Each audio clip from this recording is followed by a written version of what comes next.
Hi friends, ಎಲ್ರಿಗೂ ನನ್ನ YouTube ಚಾನಲ್ಗೆ ಸ್ವಾಗತ. ಇವತ್ತು ಏನು ಮಾಡ್ತಾ ಇದ್ದೀನಿ ಅಂತಂದರೆ, ಮಕ್ಕಳು ದೊಡ್ಡವರು ಎಲ್ರಿಗೂ ಇಷ್ಟ ಆಗೋ ಥರ ಮಾವಿನ ಹಣ್ಣಿನಲ್ಲಿ ಕುಲ್ಫಿ ಮಾಡ್ತಾ ಇದ್ದೀನಿ. ಮೂರು ಐಟಮ್ ಯೂಸ್ ಮಾಡಿಕೊಂಡು ಈಸಿಯಾಗಿ ಸಿಂಪಲ್ ಆಗಿ ಮಾಡ್ತಾ ಇದ್ದೀನಿ. ಬನ್ನಿ ಹೆಂಗೆ ಮಾಡೋದು ಅಂತ ನೋಡೋಣ. ಇಲ್ಲಿ ನಾನು ಈ ಥರದೊಂದು ದೊಡ್ಡದೊಂದು ಮಾವಿನ ಹಣ್ಣು ಯೂಸ್ ಮಾಡ್ತಾ ಇದ್ದೀನಿ. ಇದನ್ನು ಸಿಪ್ಪೆ ಎಲ್ಲ ತೆಗೆದು ಕ್ಲೀನ್ ಮಾಡಿ ಕಟ್ ಮಾಡಿ ತರ್ತೀನಿ. ಮಾವಿನ ಹಣ್ಣು ಕ್ಲೀನ್ ಮಾಡಿ ಕಟ್ ಮಾಡಿ ತಂದಿದ್ದೀನಿ. ಈ ಥರ ಚಿಕ್ಕ ಚಿಕ್ಕ ಪೀಸುಗಳಾಗಿ, ತುಂಬ ಹಣ್ಣಾಗಿಲ್ಲ. ತುಂಬ ಹಣ್ಣಾಗಿರೋದು ತೊಗೊಂಡ್ರೆ ಇನ್ನೂ ಚೆನ್ನಾಗಿರುತ್ತೆ. ನನಗೆ ಈ ಥರದ್ದು ಸಿಕ್ಕಿರೋದು. ಸ್ವಲ್ಪ ಲೈಟಾಗಿ ಹುಳಿ ಇದೆ, ಸ್ವೀಟು ಇದೆ. ಇದನ್ನು ಈಗ ಒಂದು ಮಿಕ್ಸಿ ಜಾರ್ಗೆ ಹಾಕಿ ರುಬ್ಕೊಂಡು ತರೋಣ. ಮಿಕ್ಸಿ ಜಾರ್ಗೆ ಹಾಕ್ತಾ ಇದ್ದೀನಿ. ಇದನ್ನ ಈಗ ಪೇಸ್ಟ್ ಥರ ರುಬ್ಕೊಂಡು ತರ್ತೀನಿ. ಇದನ್ನ ಪೇಸ್ಟ್ ಥರ ರುಬ್ಕೊಂಡು ತಂದಿದ್ದೀನಿ. ಇದಕ್ಕೆ ಈಗ ಮಿಲ್ಕ್ ಮೇಡ್ ಸೇರಿಸ್ತಾ ಇದ್ದೀನಿ. ಜಾಸ್ತಿ ಏನೂ ಸೇರಿಸಿಲ್ಲ, ಒಂದು 2 ಟೇಬಲ್ ಸ್ಪೂನ್ ಅಷ್ಟೇನೆ ಸೇರಿಸಿರೋದು. ಇವಾಗ ಸ್ವಲ್ಪ ವ್ಯಾನಿಲಾ ಎಸೆನ್ಸು, ಇದೊಂದು ಫ್ಲೇವರ್ಗೆ ಅಷ್ಟೇನೆ ಸ್ವಲ್ಪ ಹಾಕ್ತಾ ಇದ್ದೀನಿ. ಇದರಲ್ಲಿ ಬೇಕು ಅಂದರೆ ಹಾಲು ಕೂಡ ಸೇರಿಸ್ಬೋದು. ನಾನು ಸ್ವಲ್ಪ ಹಿಂಗೆ ಇರಲಿ, ನಮ್ಮ ಮಕ್ಕಳಿಗೆಲ್ಲ ಅಲ್ಫೋನ್ಸೋ ಮ್ಯಾಂಗೋದು ಐಸ್ ಕ್ರೀಮ್ ಇದೆಯಲ್ಲ, ಕ್ಯಾಂಡಿ ಥರ ಬರುತ್ತಲ್ವ, ಅದು ತುಂಬ ಇಷ್ಟ. ಅದಕ್ಕೆ ಇದು ಸ್ವಲ್ಪ ಗಟ್ಟಿಯಾಗಿರಲಿ ಅಂತ ಈ ಥರ ಮಾಡ್ತಿರೋದು. ನಿಮಗೆ ಬೇಕು ಅಂದರೆ ನೀವು ಹಾಲು ಸೇರಿಸ್ಕೊಡಿ. ನಾನು ಇಷ್ಟೇ ಹಾಕ್ತಿರೋದು. ಇದನ್ನು ಇನ್ನೊಂದ್ಸಲಿ ಗ್ರೈಂಡ್ ಮಾಡಿ ತರ್ತೀನಿ. ಇದನ್ನು ಚೆನ್ನಾಗಿ ಗ್ರೈಂಡ್ ಮಾಡಿ ತಂದಿದ್ದೀನಿ. ಇದರಲ್ಲಿ ಇನ್ನೊಂದು ಹೇಳೋಕ್ಕೆ ಮರ್ತುಬಿಟ್ಟೆ, ಮಾವಿನ ಹಣ್ಣು ಗ್ರೈಂಡ್ ಮಾಡುವಾಗ ನಾನೊಂದು ಚೂರು ನೀರು ಏನೂ ಹಾಕಿಲ್ಲ. ಅದು ಬರೀ ಮಾವಿನ ಹಣ್ಣು ಮಾತ್ರ ಗ್ರೈಂಡ್ ಮಾಡಿರೋದು.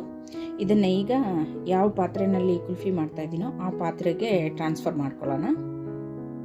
ಕುಲ್ಫಿ ಮಾಡೋ ಈ ಥರ ಪಾತ್ರೆ ಇದೆ ನನ್ನ ಹತ್ರ. ಇದು ನಾನು ದುಡ್ಡು ಕೊಟ್ಟು ತೊಗೊಂಡಿರೋದೇನಲ್ಲ. ತುಂಬ ವರ್ಷಗಳ ಹಿಂದೆ MTR ಬಾದಾಮಿ ಪೌಡ್ರ್ ತೊಗೊಂಡಾಗ ಅದ್ರ ಜೊತೆಗೆ ಫ್ರೀ ಸಿಕ್ಕಿರೋದು.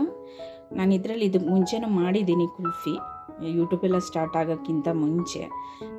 ಇವಾಗ ಇದಕ್ಕೆ ಹಾಕೋಣ ಆ ಗ್ರೈಂಡ್ ಮಾಡಿರೋ ಪೇಸ್ಟ್ಗಳೆಲ್ಲ.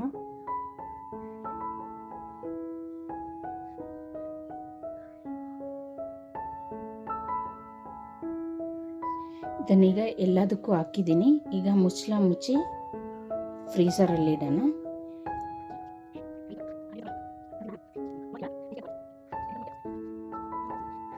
ಇದನ್ನೆಲ್ಲ ರೆಡಿ ಮಾಡಿದ್ದೀನಿ. ಇದನ್ನೆಲ್ಲ ಒಂದು 2 ಅವರ್, ನಾನು ಎಷ್ಟು ಟೈಮು ಅಂತ ನೋಡ್ಬಿಟ್ಟು ನಾನು ಹೇಳ್ತೀನಿ ನಿಮಗೆ. ಈ ಥರ ಕಡ್ಡಿಗಳು ತಂದು ಇಟ್ಕೊಂಡಿದ್ದೀನಿ. ಬೇರೆ ಯಾವುದೋ ಮಾಡೋಕ್ಕೆ ಅಂತ ತಂದು ಇಟ್ಟಿದ್ದು. ಇದು ಸ್ವಲ್ಪ ಒಂದು ಗಟ್ಟಿ ಆದಮೇಲೆ ಇದನ್ನು ಒಂದೊಂದಾಗಿ ಇದಕ್ಕೆ ಚುಚ್ಚಬೇಕು. ಆಮೇಲೆ ತೆಗಿಯೋಕ್ಕೆ ಈಸಿ ಆಗುತ್ತೆ. ಇದನ್ನು ಈಗ ಫ್ರೀಸರಲ್ಲಿ ಇಡ್ತೀನಿ. ಇದು ಆಲ್ಮೋಸ್ಟ್ ಸೆಟ್ ಆಗಿದೆ. ಒಂದು 4 ಅವರ್ ಆಯಿತು.